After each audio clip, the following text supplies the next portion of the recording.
இலங்கையில் 2026 ஆண்டின் முதலாம் காலாண்டில் மின் கட்டணத்தை அதிகரிக்காமல் இருப்பதற்கு தீர்மானிக்கப்பட்டுள்ளதாக இலங்கை பொது பயன்பாடுகள் ஆணைக்குழு அறிவித்துள்ளது.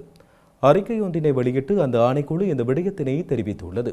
2026 ஆண்டு ஜனவரி 1 முதல் நடைமுறைக்கு வரும் வகையில் மின்சார கட்டணத்தை 11.57% அதிகரிப்பதற்கு இலங்கை மின்சார சபை பொது பயன்பாடுகள் ஆணைக்குழுவிடம் அண்மையில் கோரிக்கை விடுத்திருந்தது. எனினும் 2026 ஆண்டின் முதலாம் காலாண்டில் மின் கட்டண திருத்தத்தை மேற்கொள்ளாதிருப்பதற்கு தீர்மானிக்கப்பட்டுள்ளதாக இலங்கை பொது பயன்பாடுகள் ஆணைக்குழு விடுத்துள்ள அறிக்கையில் தெரிவிக்கப்பட்டுள்ளது. 2026 ஆண்டு முதல் காலாண்டுக்கான கட்டண திருத்த முன்மொழிவை கடந்த வருடம் நவம்பர் 14 தேதிக்குள் சமர்ப்பிக்குமாறு இலங்கை மின்சார சபைக்கு கடந்த அக்டோபர் மாதம் அறிவுறுத்தப்பட்டது. எனினும் மின்சார சபை தன்னுடைய முன்மொழிவை 2025 டிசம்பர் 29 தேதி சமர்ப்பித்தது. சமர்ப்பிக்கப்பட்ட முன்மொழிவில் தவறுகள் இருந்ததால் அவற்றை சீர் செய்து 2026 ஜனவரி 8 தேதிக்குள் புதிய முன்மொழிவை வழங்குமாறு ஆணைக்குழு கடந்த 5 தேதி கோரியது. ஆனாலும் திருத்தப்பட்ட முன்மொழிவை சமர்ப்பிக்க மேலும் தாமதமாகும் என்று ஜனவரி 8 தேதி மின்சார சபை அறிவித்தது. திருத்தப்பட்ட முன்மொழிவு இன்னும் கிடைக்காத காரணத்தால் அது கிடைத்த பிற்பாடு பொதுமக்களின் கருத்து கேட்பு மற்றும் மீளாய்வு போன்ற பணிகளை முடிக்க நீண்ட காலம் எடுக்கும் என்றும் காலாண்டின் எஞ்சியிருக்கும் குறுகிய காலப்பகுதிக்கான கட்டணங்களை மாற்றியமைத்தால்